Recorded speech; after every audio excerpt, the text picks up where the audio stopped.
Sincèrement, je comprends mieux maintenant pourquoi, et vous aussi vous devez comprendre mieux maintenant pourquoi, Monsieur Alain Foucault a démissionné de la RFI. Parce que ses convictions d'aujourd'hui et la ligne éditoriale de RFI d'aujourd'hui, et de toujours d'ailleurs, ne concordent pas au fait. Tenez, bon, avant d'abord de poursuivre le visionnage de cette vidéo, permettez-moi de vous dire encore une fois de plus, de partager largement la vidéo dans tous les groupes possibles et de vous abonner sur cette page et d'activer la cloche de notification. Je disais, tenez, naturellement, tenez. Vous savez que la victoire de l'armée malienne sur les rebelles Touaregs du Mali, comme a dit Assimi Goïta, ça va au-delà du symbole. Et ça vient faire très mal à tous ceux qui avaient prédit l'échec de l'armée malienne. Ça fait très très mal aux Occidentaux, notamment, vous savez, à l'Hexagone. Et même des journalistes manifestent leur mécontentement. Le pourquoi et le comment l'armée malienne a pris le dessus sur les rebelles. Parce qu'ils se disaient que non, c'est pas possible. Et c'est dans cette logique, la RFI tente par tous les moyens possibles de dénaturer cette victoire et tente de lier le Niger, le Burkina à la victoire retentissante de l'armée malienne. C'est pour dire quoi? Sans le Niger et le Burkina, l'armée malienne n'aurait pas pris le dessus. Il se fie à ce que disent les rebelles Touaregs. Parce que ces rebelles affirment que l'armée burkinabé et l'armée nigérienne ont apporté leur soutien, c'est-à-dire militairement, matériellement, pratiquement, ils ont apporté un soutien logistique à l'armée malienne plus les groupes, les éléments du groupe Wagner. Et que c'est pourquoi eux, ils ont perdu face à l'armée malienne. Vous voyez un peu? Donc, je me dis que de quoi réellement la RFI se mêle? Sincèrement. Mêlez-vous de ceux qui vous regardent. C'est tout simplement que ça. Les militaires ont vaincu les rebelles. Et vous, vous êtes mécontents. Parce qu'on vous a suspendu là.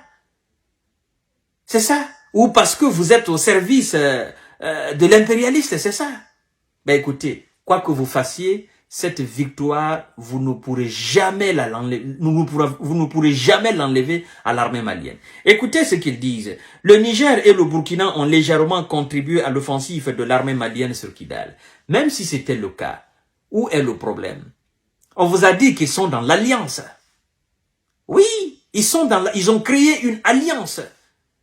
Donc, même si le Burkina et le Niger, enlevez le mot légèrement maintenant, même si le Burkina et le Niger venaient sur le terrain combattre les terreaux, les groupes armés, les rebelles, ça change quoi? Ce sont des frères d'armes qui ont décidé de créer l'alliance afin de faire face aux mêmes groupes armés. Maintenant, vous, votre problème, c'est quoi? Ou bien, vous aurez voulu tout simplement que le Mali avoue, non, c'est en travaillant la main dans la main avec l'armée burkinabé, avec l'armée nigérienne que nous sommes parvenus à chasser les rebelles Touaregs du nord de notre pays. C'est ce que vous aurez voulu. Mais non, on vous fait pas plaisir. La chose la plus importante, c'est de faire plaisir au peuple malien, c'est de faire plaisir au peuple burkinabé, c'est de faire plaisir au peuple nigérien. C'est de répondre aux aspirations sécuritaires de ces différentes populations-là. Alors, mettez-vous en dehors de cela, au fait. Ne faites pas cela une amalgame. Non, ça ne marchera pas. D'accord? Au Mali, le nouveau élément apparaissent progressivement sur l'offensive de l'armée malienne qui a conduit à la prise de Kidal ce mardi face aux rebelles CSP. Voilà. Les soldats maliens ont mené cette opération couronnée de succès avec leur supplétif russe du groupe Wagner. Ils ont aussi bénéficié du moyen militaire mis à disposition par leurs alliés du Niger et du Burkina Faso. Mais c'est quoi le problème? C'est ça, c'est la question que je vous pose. Même si toute l'armée nigérienne et toute l'armée burkinabé venaient à aider l'armée malienne à chasser les rebelles, c'est quoi votre problème en fait? C'est quoi? C'est quoi? Hein? Et ils ont essuyé une défaite, hein, mais il faut trouver quelque chose sur laquelle il faut s'ajouter. Il faut s'assujettir, au fait. Il faut trouver quelque chose pour dénaturer cette victoire, pour rabaisser l'armée malienne, pour dire, oh non, le Mali n'a pas fait le travail tout seul, il a fallu une très grande coalition pour chasser les rebelles. C'est ce que vous voulez? Ben, écoutez, nous sommes témoins. Malgré la très grande coalition occidentale pour faire face à la Russie, vous ne parvenez pas. Vous n'arrivez pas à faire tomber le rideau de fer russe. Plus de 40 pays qui approvisionnent l'Ukraine pour mettre la Russie à genoux. Vous n'arrivez pas à faire cela.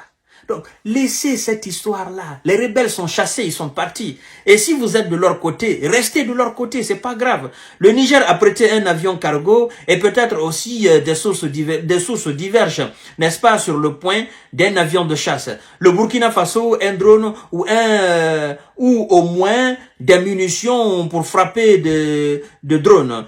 Les deux pays ont également dépêché des officiers au poste de commandement de l'armée malienne basée à Gao. Les informations ont été recoupées auprès des sources sécuritaires maliennes burkinabées ainsi qu'auprès des rebelles du CSP et de plusieurs observateurs suivant de très près les activités militaires des pays concernés. Mais, écoutez, que les officiers viennent à Gao ou pas, mais vous faites rire. C'est comme si on disait, les États-Unis ont envoyé des généraux sur le terrain en Ukraine, hein, pour tracer un nouveau plan d'attaque de contre-offensive contre la Russie.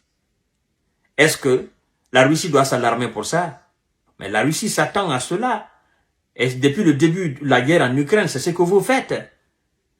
Est-ce que la Russie dit, oh non, ils ont créé une coalition... Non, la Russie dit tout simplement, je suis en face du bloc occidental. Alors, ça change absolument rien. De la même manière que vous avez créé une coalition là, c'est de la même manière que le Mali, le Burkina, le Niger ont créé une alliance. Et demain ou après-demain, l'armée malienne ira au Burkina Faso pour combattre les terroristes. L'armée malienne et l'armée burkinabé iront, ok, au Niger pour aller faire face à ces terreaux-là. Et qu'est-ce que vous allez dire? Nous sommes dans une alliance. C'est quoi votre problème? Ils sont choqués, ces gens-là. Depuis cette victoire retentissante, non, ils sont choqués parce que ils voulaient que ça soit un échec total pour qu'ils brandissent cela partout. Oh non, parce que les experts français, les généraux ont dit que ils vont revenir au Mali parce que l'armée malienne ne peut pas... Mais écoutez, je vais vous dire quelque chose.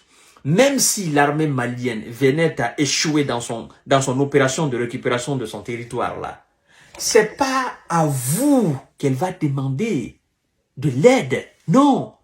Le Mali est un État indépendant et souverain. L'armée malienne continuera à se battre. Et ce que les rebelles vous racontent, que vous gardez là, gardez ça pour vous. Nous, on n'a pas besoin de ça au fait. Et moi, je fais précisément cette émission partagée dans tous les groupes. Je fais cette émission pour que vous compreniez le rôle qu'est en train de jouer ces médias de l'Hexagone aujourd'hui. On comprend mieux maintenant la raison pour laquelle monsieur Alain Foucault a démissionné de cette radio-là. Parce que ça peut pas coller. Lui, de l'autre côté, il défend les intérêts de l'Afrique. Et de l'autre côté... Ben, le média l'impose une ligne éditoriale à suivre. Il doit faire tomber ce régime. Il dit non, ça ne marche pas. Moi, je défends le Mali maintenant. Je défends le Burkina maintenant. Je défends le Niger maintenant. Je ne peux pas faire ce que vous me demandez. Non. La jeunesse africaine va m'abattre pour ça. Je ne peux plus. Non, ça c'est fini. Alors, ça fait très mal à ce média. Et comme d'autres médias aussi de l'Hexagone, que aujourd'hui l'armée malienne soit en position de force et qu'elle ait pu gagner cette bataille. Et je dis non, c'est pas l'armée malienne n'a pas fait tout seul parce qu'elle a été assistée. Mais qu'elle soit assistée ou pas, nous sommes chez nous. D'accord? Nous sommes chez nous. Nous sommes dans notre alliance, les pays du Sahel, et nous continuons notre combat. Nos efforts sont comme ça, l'harmonie. Nous travaillons la main dans la main pour repousser ces rebelles-là. Nous n'avons pas besoin de vous dire que nous avons composé avec des militaires burkinabés, des militaires nigériens. Nous n'avons pas besoin de vous dire cela. Nous n'avons même pas besoin de dire ça au peuple, parce que le peuple sait déjà que nous évoluons dans une alliance, dans une harmonie. Alors qu'on travaille ensemble ou pas, le peuple sait déjà, le peuple s'attend à ce que nous travaillons ensemble. C'est quoi votre problème au juste? Je ne vais pas abuser de votre temps. Je pense que vous avez compris l'essentiel de cette émission. Ils essaient tout simplement de salir cette victoire de l'armée malienne. Ils essayent de rabaisser l'armée malienne. Ils essayent, voilà, par tous les moyens de saboter l'armée malienne. Mais ça n'arrivera pas. Nous n'allons pas vous permettre. Fama hier, Fama aujourd'hui, Fama demain, Fama jusqu'à l'éternité. À tout à l'heure pour notre série d'informations de décortiquage. Partagez la vidéo dans tous les groupes possibles. Merci beaucoup, chères dames, chers messieurs, chères demoiselles. Et très bon début de week-end à vous.